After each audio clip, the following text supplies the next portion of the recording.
It is 8:11 p.m. on Thursday, November 6th, 2025. My name is Troy Torres, and joining me again for the third night in a row is Brandon Aydlett, meteorologist with the National Weather Service Guam office. Good evening, Brandon.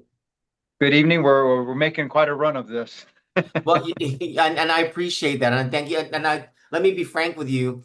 I wanted to have this conversation for two reasons. One is to get information out to the people here in Guam and Rota, because earlier today a priest came up to me who has a function at his parish tomorrow and was like, we're wondering whether we should cancel the function because we heard that there's going to be a typhoon. And so we got to get the information a little out there because I told him, I said, I'll get you. Yeah, I know a guy.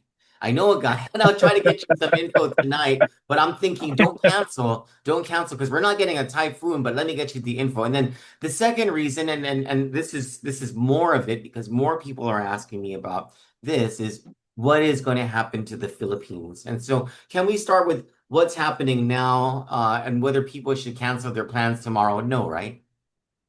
Absolutely. And absolutely, I can tell you some details, but should you cancel, uh, we'll find out very shortly. But first, we'll start out with a big picture. Joint Typhoon Warning Center, they did upgrade the intensity of our 32W to now a tropical storm. It has the name of Fung-Wong, and it is moving. It is near the island of Ulithi over in Yap State. And I know I'm pointing at the screen that you can't really see, but it is about a 45 mile per hour maximum sustained winds, and it is currently located about 400 miles southwest of Guam. This is as of 7 p.m. this evening. So it is slowly moving away into the open Philippine Sea. It's been doing a small stair step of intensification. It's still got quite a ways to consolidate that center. And then we'll see some really notable intensification in the next 24, 36 hours come Saturday or so as it's in the open waters. It is a massive storm feature. The clouds of this system spread from Palau to Guam. So that's about 900-mile diameter, though the tropical storm force winds are much closer into the closer to the center. Now, for us, we have been seeing some of these strong rains come across. We've been talking about this for several days. Had that flood watch. The concern was for lines of showers to kind of set up and just move right over the island. And that's what we saw today, where we did issue a couple of flood advisories and also a flood warning for central southern Guam, where we saw some notable heavy showers, several inches of rain in just a very short period of time. It does what it does. And How much, the how much, rain how much more of that are we going to see? How much more rain are we going to see, and for how much longer? We're still going to be in a wet period for the next several days. The Oh, okay. biggest threat for heavy rains will start to decrease tomorrow. And right now, we do have one notable band that's pushing across the Rota. But I think as Fung Wong gets farther away from the Marianas from Yap State, we're going to start seeing less likelihood for these showers just to set up in a line over the island. So that bodes well for tomorrow. Still going to push through. Maybe not as much of a flood threat for Friday, but still some gust as those showers come through. Is it going to be a cool day tomorrow, throughout tomorrow? Well, if it rains, you're going to be wet. If you're in a pool, you're going to be wet. So an optimistic person can make it a pool day no matter what. But it's going to be cloudy, more cloudy than not. And More cloudy. so, especially with the wind, it's going to be cold when you get out of that water. Okay. I happen to like the rain and the coolness of the rain. That's why I asked the question. I know some people prefer sunshine. I Oh, personally. you said cool, cool. I thought you said pool. Oh, cool. Yes. Is it going to be cool tomorrow? It's going to feel a bit cooler with the rain and the clouds. Okay. So definitely not a pool day. I thought you wanted me to jump in a swimming pool or something like that in order to cool. Got it. Got it. All I right. need a Well, pool day after this week. so in terms of canceling events where there's going to be a canopy outside in the evening on Friday evening, go ahead with the event, right?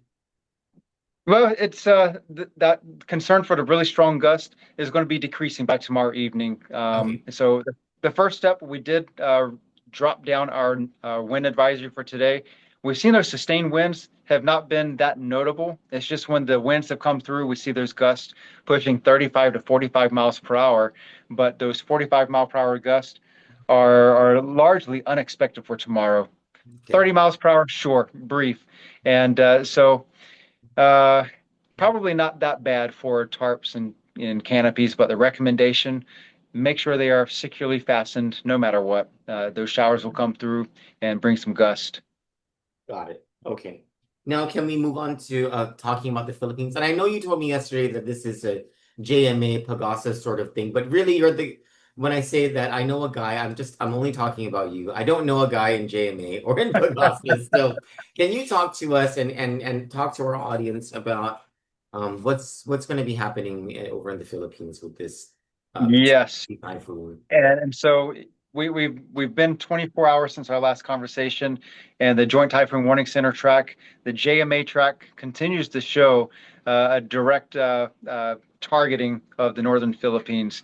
So the model guidance is narrowing down with the tropical storm, intensifying tropical storm, speeding up across the Philippine Sea in the coming days. So that does improve.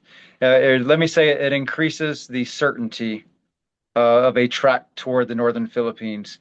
And and so with model guidance, largely indicating anywhere from a Cat 3, some of the worst case scenarios, a Cat 4 or Cat 5 in the middle of the Philippine Sea.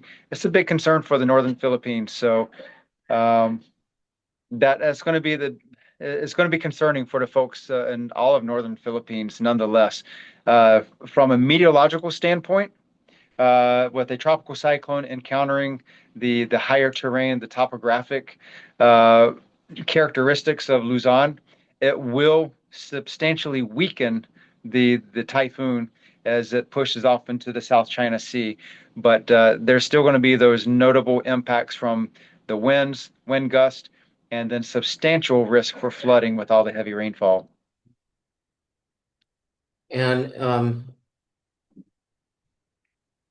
have you covered any of the wet events in the Philippines before? The reason I'm asking, I'm wondering if the flooding is the bigger problem that they have, especially in Metro Manila. Well, I know Manila does have a lot of vulnerability to flooding, floods very easily. I don't have much familiarity with notable wind events from typhoons, but I know there is a significant concern for flooding since much of Manila is low-lying. It's a very urban landscape, and so that water it flash floods and it just accumulates in the lowest of the city areas. So that's going to be a concern. Uh, Maybe not so much for Manila with the storm track expected to go farther north, Farther north. but yeah, so that looks to be a little bit better, but still, there's going to be those surrounding effects, and the big concern is in the higher part of the Philippines. Are we talking like in Baguio City? Uh, they're going to see some effects, but the really specific, I'm not too sure. I've not done a whole lot of investigation for that area. My apologies, No, no, no, not but at all. Is there I a is so Manila is not Manila is gonna if things go on the track that it's on right now, right? mhm. Manila is going to see something. It's going to see some typhoon strength activity, right? But Well, it's going to be further north. That's the problem. the worst conditions will be much farther to the north, but the level of wind speeds, I would not expect typhoon force based on the current tracks out of JMA and In JTWC in Manila. in Manila. Okay. As of now, is what Yes. you're saying. Would not expect typhoon force. Okay. And are you seeing, I remember conversations that we were having in Guam about Malwar. When Malwar was approaching, there was something you guys were, some data that you guys were able to look at that showed, and I remember you guys warning us that there was evidence of coming rapid invest in intensification of Malwar. Are you seeing this sort of thing with Fung-Wong? Well, the Joint Typhoon Warning Center, they've been mentioning in some of their discussions recently some of the diagnostic aids for rapid intensification. They're starting to show that potential, but more so in the 24 to 36, 48-hour outlook. So at least for tonight and tomorrow, not very likely, but as it gets into the open waters of the Philippine Sea, more likely. And I will say this, the latest bulletin from the JTWC, it shows a slow intensification through Friday, and then it starts to pick up that intensification rate on day 3 and 4, but actually shows some weakening as it approaches the Philippines.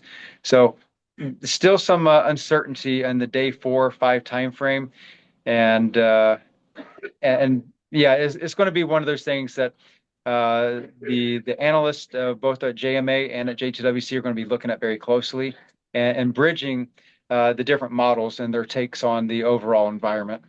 So this is not expected to reach the eastern coast of the Philippines until maybe Monday or Tuesday.